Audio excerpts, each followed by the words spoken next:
when you have that mindset, you can get things done to achieve your goals.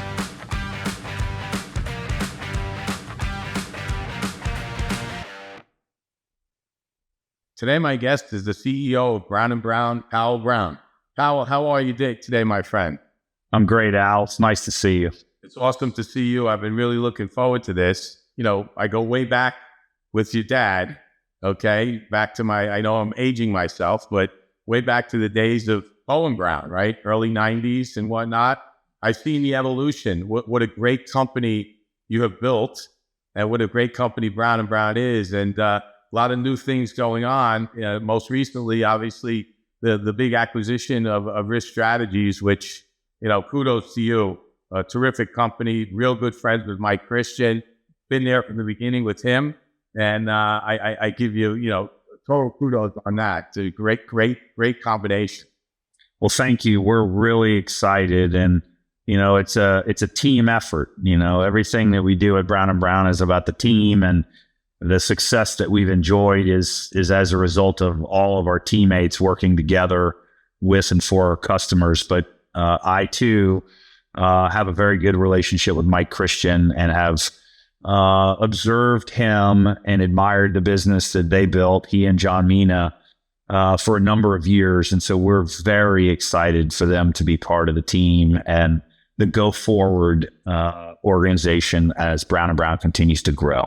Well, I think the interesting thing, Powell, over the years that I've seen Brown & Brown, like I said, you know, started this back in the late 80s and got to know your dad pretty quick. Super dynamic guy. You know, your dad, I know, is doing real good. When we did briefs before this, he told me, what's he, 88 now? And he is still going strong. And, you know, probably really one of the most dynamic individuals in the insurance brokerage space in my career. He was really one of the ones that was, you know, evolutionary in the M&A space. I mean, you guys were doing things when other people really weren't, even back then. And look where it is now. I mean, one of the top brokers in the world, you know, publicly traded, and you've been able to sustain that, which, you know, people don't realize how hard it is to be public. We talked about that a little bit, and it's hard to go public. There's a lot of things evolving, which we'll talk about a little bit as we go along. But I've admired your dad and yourself and, you know, all the other team members that I got to know over the years, Scott Penny, Vaughn Stahl, you know, the folks that we do a lot with over there, and just so many of your leaders that built a best-in-class company. You really have. And I think one of the things that is interesting about Brown that I think people don't realize that I did is probably out of all the publics, you are really, really the most entrepreneurial in my mind with your model, okay? The way you set it up, and you really catered to the entrepreneur, which, you know, most don't. You know, most are more corporate and whatnot, but Brown really identified with the people. And we've done a bunch of deals with you, some very, very large ones, you know, but a bunch of them, and we've been a good run. Yeah, well, thank you for the compliments. What we've tried to do is this. We have a decentralized sales and service model where we standardize some of the back office capabilities to allow people to leverage the resources across our organization, but to deliver it into their local communities the way they want to. And so when I say that is, we have a culture, just like any organization, and then there's almost like a culture within the culture in the local office set by that leadership team. And so we are trying to enable our teammates to be more successful. And so it's all about local leadership. And we do have a lot of entrepreneurs that we bought their businesses and they're still actively involved or in a role as they retire and engaged with customers that we think speaks highly of the way we do it. And that's what we aspire to do. We have about 23,500 teammates now globally, but we want to feel real local. So as I like to say, we're acting locally, but working with this global platform to the benefit of our customers. Well, I think that's exactly what I meant. The decentralized model, as you know, was always kind of hot in attracting, different sellers, right? Because they feel more like a partner than they do like an employee. And, obviously you've seen the evolution, and private equity's been in this space for a long time. I did my first private equity deal really in '06 when people weren't even really doing it with Tannenbaum Harbor and Fesco with Olympus Partners. But private equity's been here, way back since the early '90s. I had a podcast with Ed Bowler, the longtime CFO of USI. They with Dylan Reed was really the first one that came in back in like early '90s. But really over the last 12, 13 years, there's been a huge evolution. And interestingly enough, you're the first public broker I'm doing this with and whatnot. So I'm real honored to have you today, because I think the people want to hear about what, Brown's perspective on the marketplace, your perspective as the CEO and one of the, most dynamic companies out there, and how you see, things unfolded over the last 10, 12 years with this big thrust of private equity capital coming in, and how it's affected you, good, bad, or indifferent, from a competition standpoint, okay? Both not only in M&A, okay, but, business accounts, the different things you do. I mean, you guys were really a pioneer in a lot of the things that people are doing now, including the decentralized model. But right now, in that private equity world, that decentralized model has really gone away. If you're not integrated, and you're not growing organically, you're having trouble finding your next investor. So I think people would love to hear, the state of Brown & Brown today, and how you feeling about, all these things, and, how you see the competition and this influx of private equity capital over this period of time. Right. So we're really pleased with how our business is operating today. And as you know, we started when you got to know us in the beginning, and we still are a middle and upper middle market broker. We have capabilities to handle, startups, and we have capabilities to handle global 1,000 firms and everything in between. But I would like to say that the vast majority of our customers are, 25 to 2,000 employees. I mean, that's the sweet spot, the middle market of the United States, right? And so what I would tell you is this, as it relates to private equity, and there have been a lot of very successful private equity investments. Typically, they have a short time frame, 3 to 7 years. So therefore, it's very difficult to build a culture. So we have actually been doing this only for 86 years, and we're doing it forever. And so a lot of people think in a public company, you are only quarterly focused and all this other stuff. And there are lots of public companies that are like that, right? But we're not like that. And so you'd say, well, why are you different? The answer is Brown & Brown, we have teammates, we don't have employees. So we win together as a team and we lose together as a team. Yeah, it's all about teammates first, and then our customers, 1 and 1A. Because if we don't have the right teammates, we cannot actually serve and get the customer, and then most importantly, keep the customer. Number 2, we have leaders, we don't have managers. So leaders are proactive. And leaders, everyone in the organization can and is a leader in some capacity. But the answer is, let's be proactive as opposed to reactive when we're trying to do what's in the best interest of customer each and every time. The third and most important thing is we have an ownership culture, which is the alignment to the long term that very few public companies have, which is 16% of our company is owned by teammates. So what that means is we don't manage quarter to quarter. We think 1 year, 3 years, 5 years, 10 years out. And when you do that, as you know, Al, your perspective changes. So you're not starving the business to hit something that you're trying to do to monetize it in 3 to 7 years. Now, that's not a criticism. It's an observation. Philosophically, they do it differently than we do, and that's okay. we have bought some businesses that were owned by private equity, which are wonderful investments for Brown and Brown. And so we think differently. And that's an important distinction. So the question you're asking is, what is the future of private equity? Number one, there's going to continue to be private equity in our industry for a long time.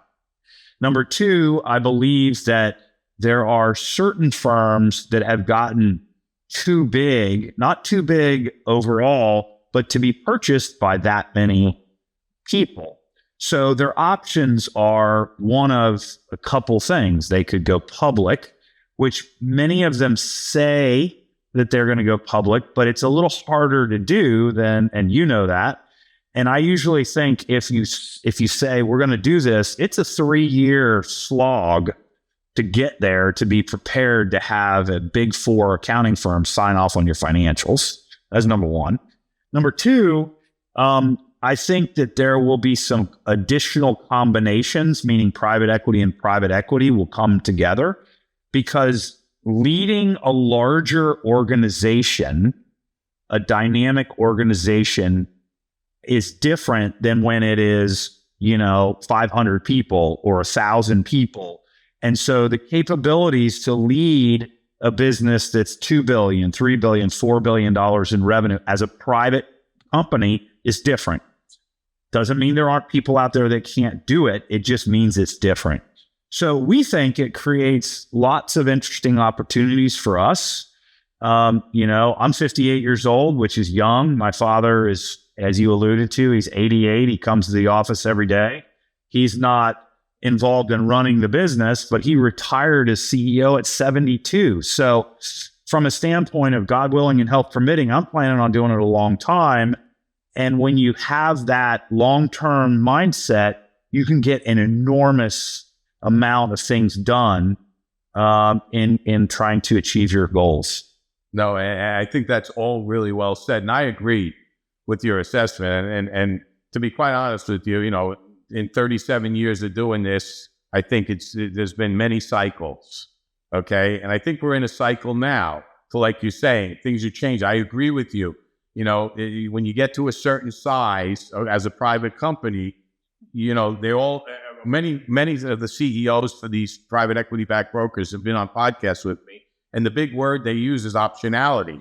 And I look at the options, and the options are very limited. And the perfect poster child of that was the last 2 transactions, Assured and Risk Strategies. Risk Strategies, arguably, Powell, and I say this again, one of the best privately held companies, if not the best in the country. Mike built a great business with great people. We did about 40% of their transactions, okay, really close to them, and brought some high quality talent into that firm. But I think, they didn't really survey the market properly to see what their real options were. Because I think they thought they might be able to just go out and get more capital to sit alongside of Kelso and, do this for another 5 years and then go public. You really need to prepare to go public. And as you know, it's no day at the beach. Okay. You got a lot of people watching you, but I appreciate what you're saying, because I agree with you. I think what differentiates Brown from your competition on the public side is the fact that you maintain more of that entrepreneurial spirit, that you're not working for Wall Street quarter to quarter. And I think that has a lot of merit. I also agree with you. I think what's going to happen with a lot of the private equity backed brokers, which, full disclosure, people know, I'm sure we brought a lot of the money in to them, some of the more successful ones, and we've invested, but I believe there will be combinations. I'm not sure all of them will get to the heights where they'll have the optionality problem. I think there's some that are still in a position to get a new sponsor and have that good to 3 to 4 times pop on their equity. But I think that's less and less right now. And, I feel Sika Fletcher is going to put some of those combinations together between you and I, because, we're on the front end of being the ones that are, basically going out and finding the next partner and so on and so forth. These recaps, we've done 9 recaps to date. Okay. And we'll probably do several more here into 26, but I agree with you. I think that was a great assessment. And obviously you guys have sustained and and, made your way. And it doesn't faze you because you've built such a strong company, okay, that you're in such a good position to really do what you need to do, from your balance sheet, your cap table. I think, a lot of your people that we brought in even have become your leaders. You've really gotten some good people that have become your top leaders, through these acquisitions that have been, very strategic. And you also were one of the first ones that really identified the wholesale side of the business, okay, which you're very robust. And, used to be 10 years ago, if you were a retailer, you taboo to be a wholesaler. How could you do it? There's a conflict. Now, if you're not both, you're not competitive.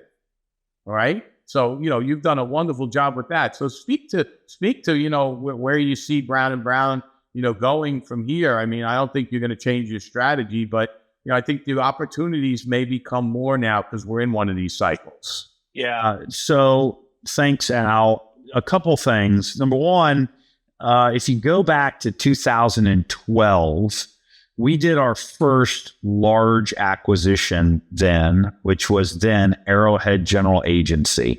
And as you remember, MGAs in 2012, that was a little bit of a dirty word.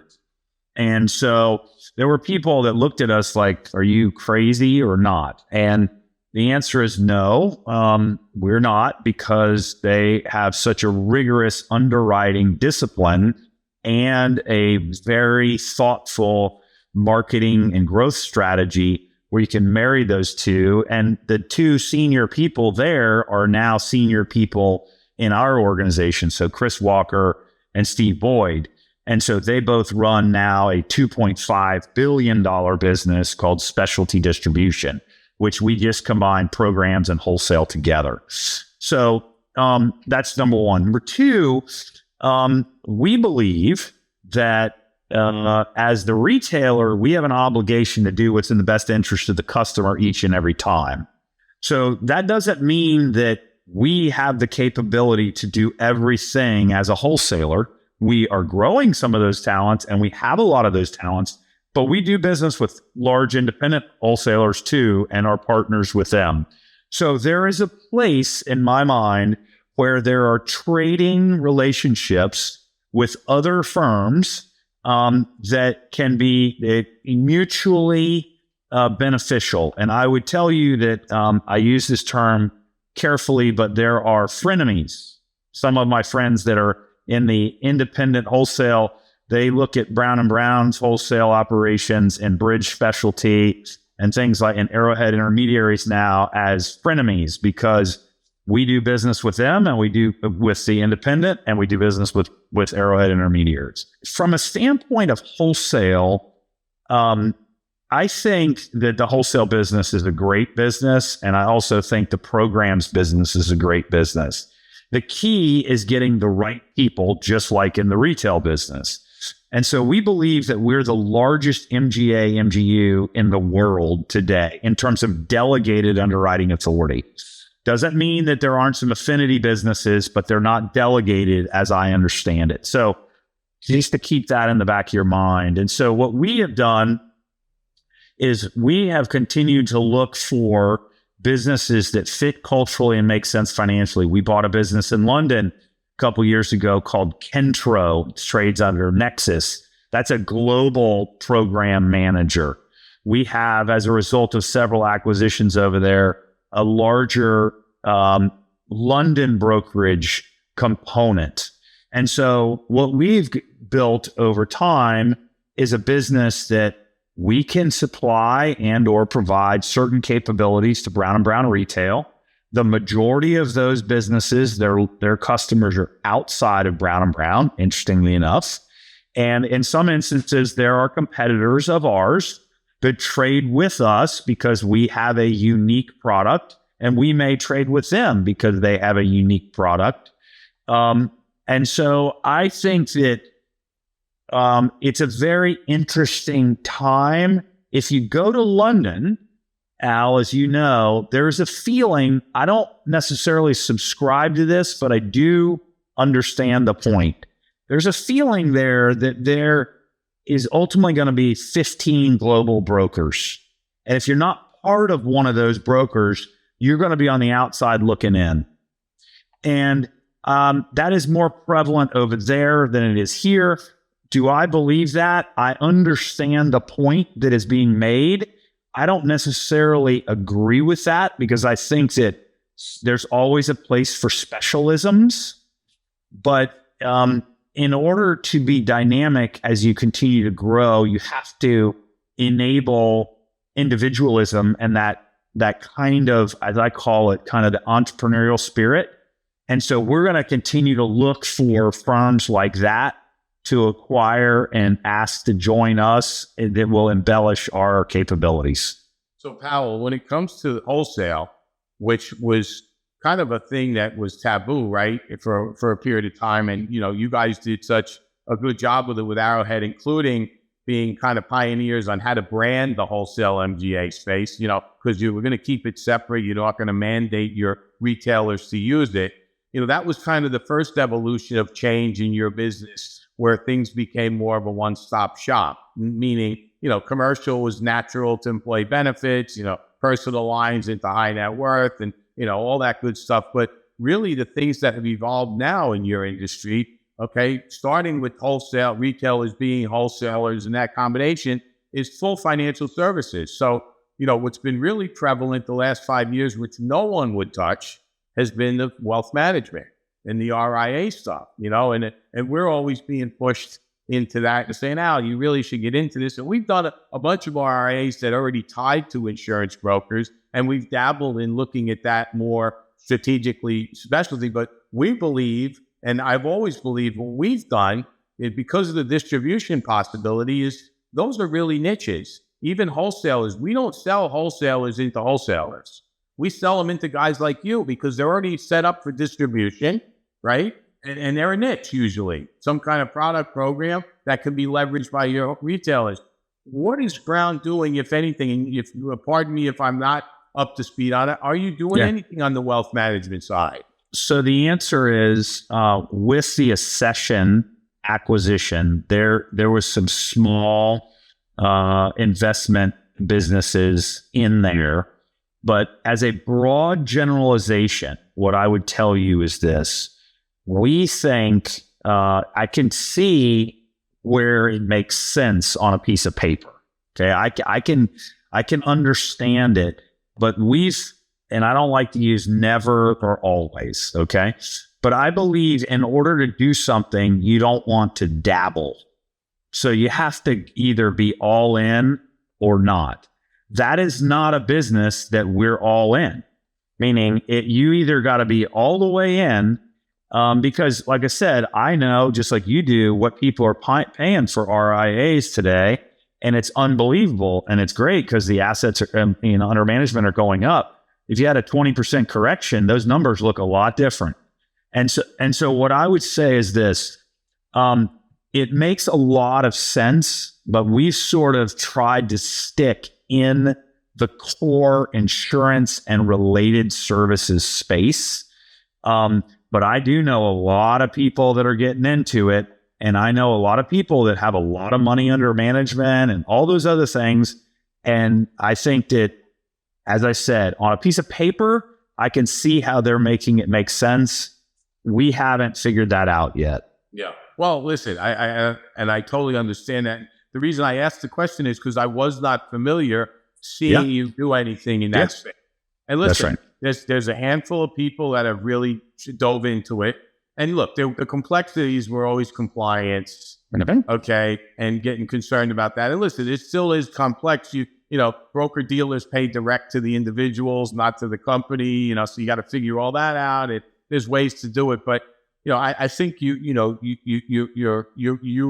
probably need to have something that's going to make a lot of sense for you, like an Arrowhead on that side, to be able to do it. I mean, if I were Brown and Brown and after you, obviously that's kind of how I would go at it, because a lot of them are being done, but there's not a lot of real robust ones that we see. It's a lot of onesie, twosie, threesies, and whatnot. But it's interesting that you guys haven't dove into there yet, and nor do you probably need to if you don't want to.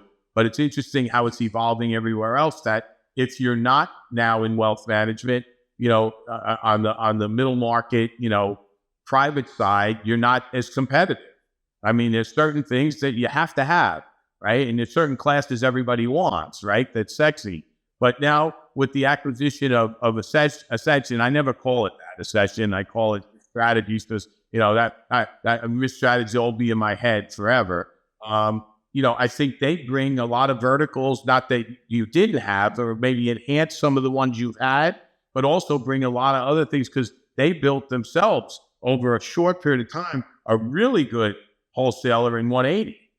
Okay. And that had different pieces of everything, including some of the wealth pieces you're talking about, which were a couple of the ones that we did for them.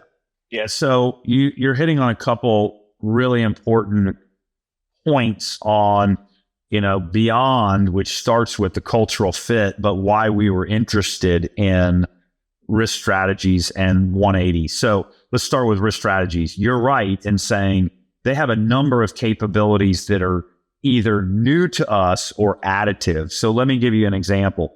They had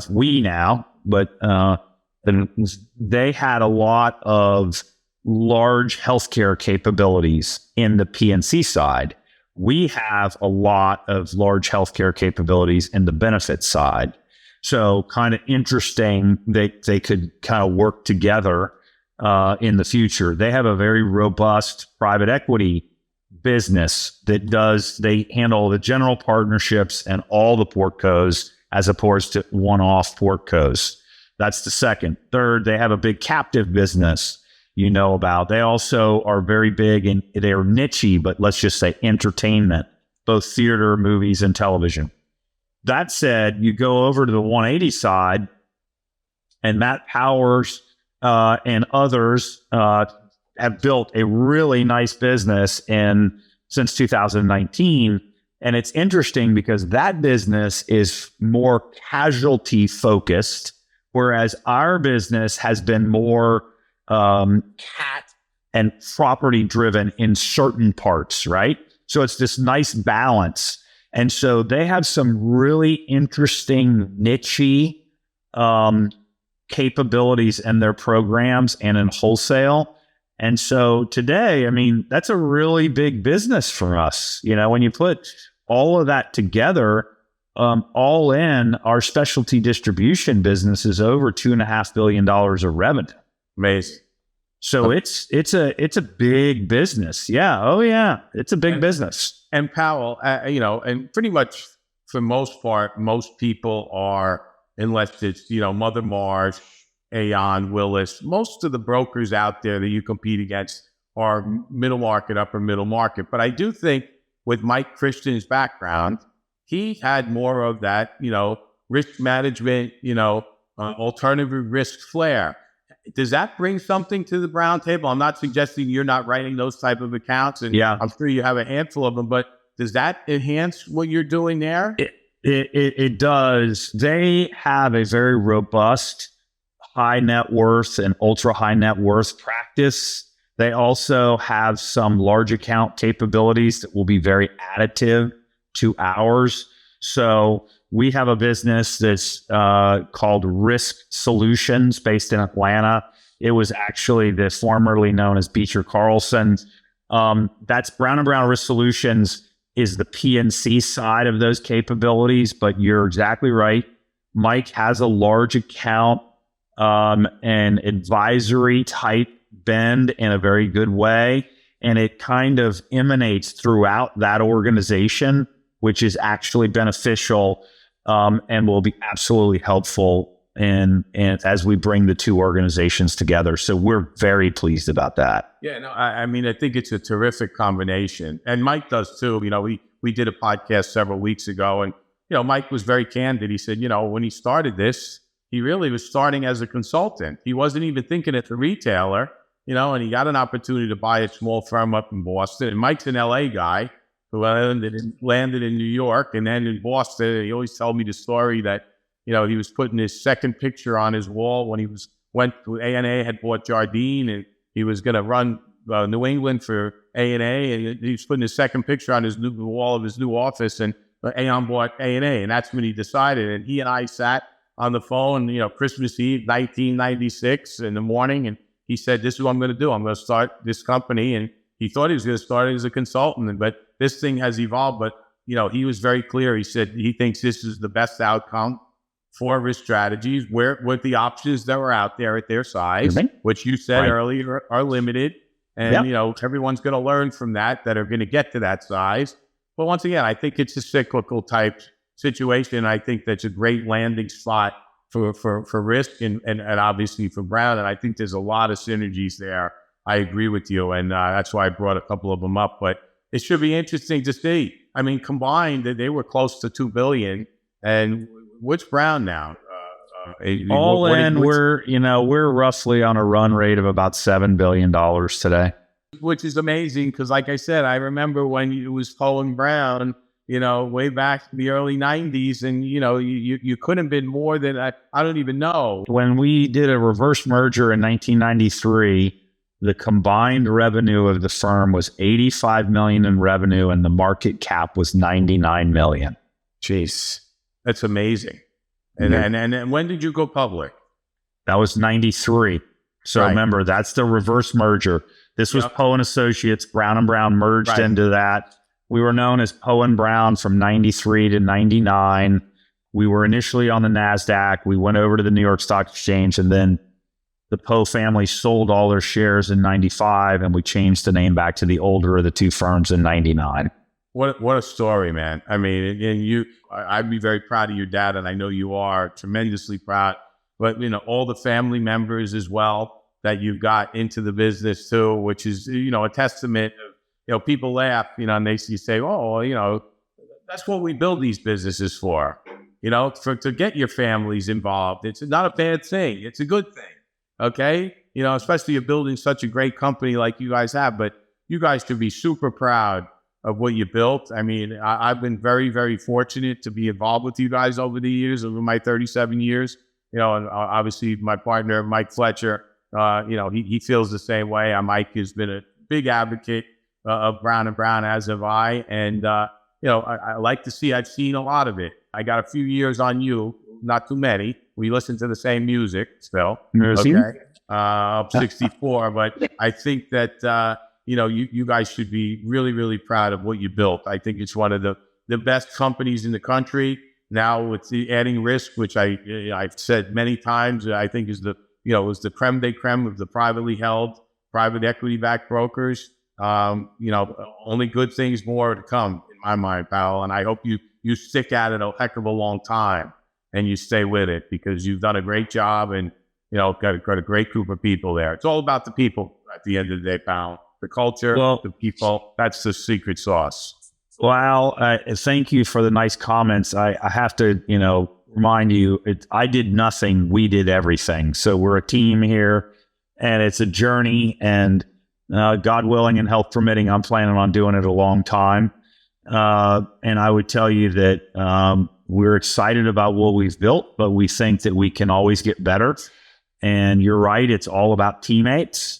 And with the right teammates, if you give them the capabilities and the backing and get out of their way, they can do a lot of great things for our customers or prospects.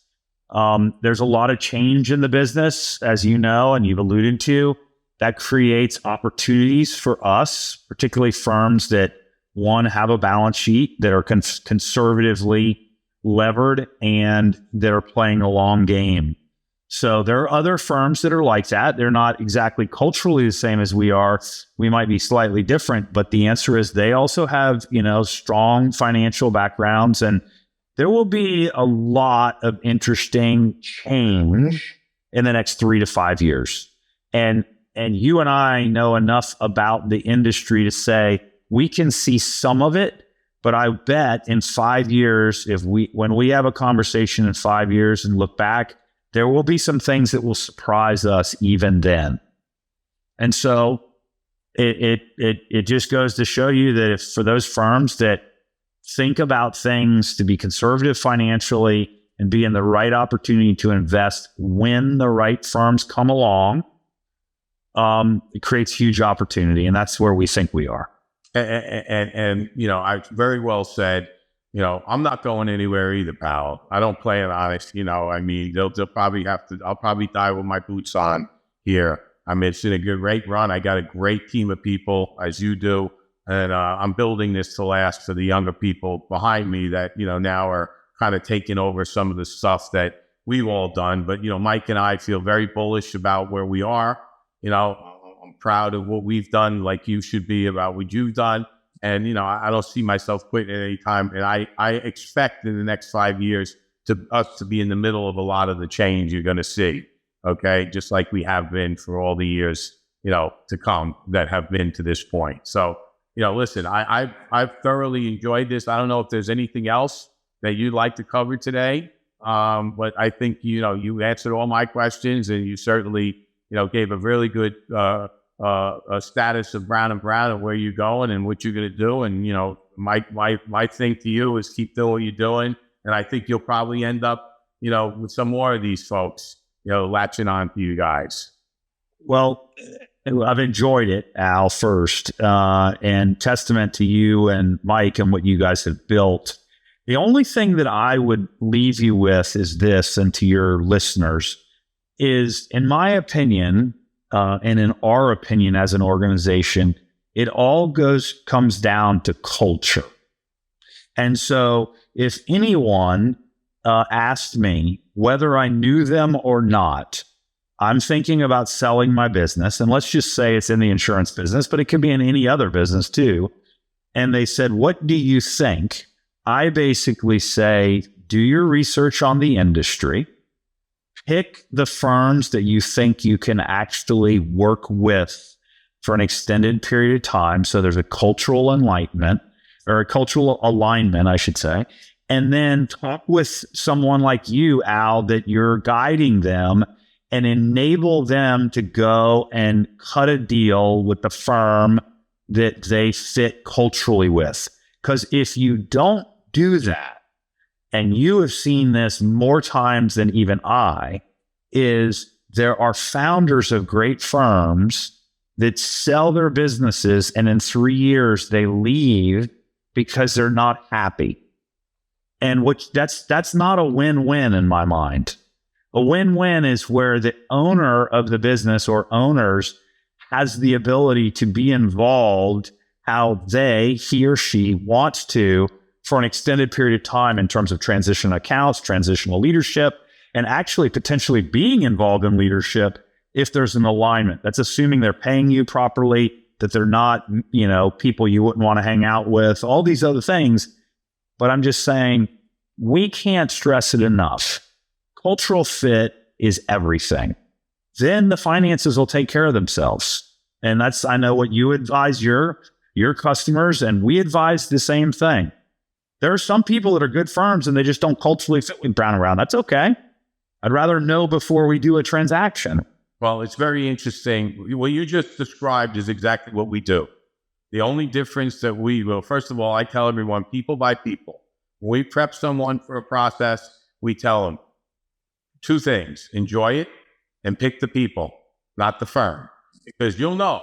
It's just like, and the only problem is these people like too many people, and you gotta, the biggest problem they have is who to choose. But when we run our process, which is a great position to be in.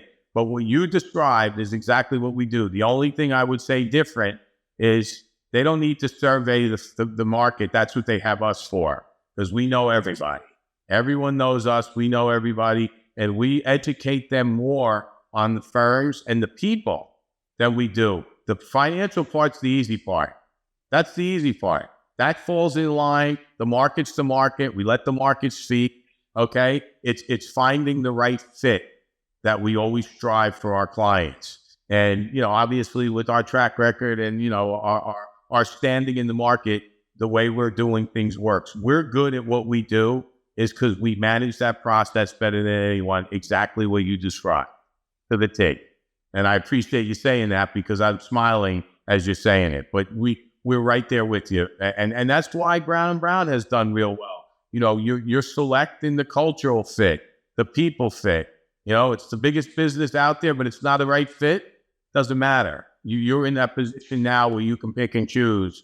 It takes a long time to get there, Powell, but you guys are in that position. And I like to think we're in that position on even the people we take on in engagements, making sure it's what we can do. We have the right cultural fits for them and the right audience, and they're going to be successful. Last thing you want to do is take these things on and not be able to deliver. That's right. And we don't want our culture to change as we get larger. And that's the most important thing. So in bigger organizations, cultures can fade. And we're working really hard to prevent that. And so, again, I think you said it perfect. That's what differentiated you. That's what I'm saying. You haven't gone to the fact where it's just, it's it. You're Brown now. That's it.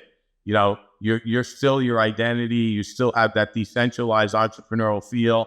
And we see that and we feel that in the things that we've done with the people we've done it with you, and we'll continue to do so and whatnot. So, like I said, great job. I know it's you and everyone underneath you. I know a ton of your people. But I was very excited to have this, and get the perspective from one of the top public brokers, against a lot of the folks that, are out there competing, on the private side. This was terrific. Our pleasure. It's very nice to visit with you. Thank you. For more information about your unique situation, please contact Sika Fletcher or visit us at www.sikafletcher.com. All opinions expressed by the host and guests are their own and are not necessarily those of Sika Fletcher. This podcast is for informational purposes only and should not be relied upon as professional advice. Sika Fletcher employees and clients may have positions in the firms discussed in this podcast. Any information provided is subject to change and does not constitute an offer to purchase or sell any financial product. Sika Fletcher LLC does not underwrite securities, nor advise on, nor affect transactions in securities for the account of others.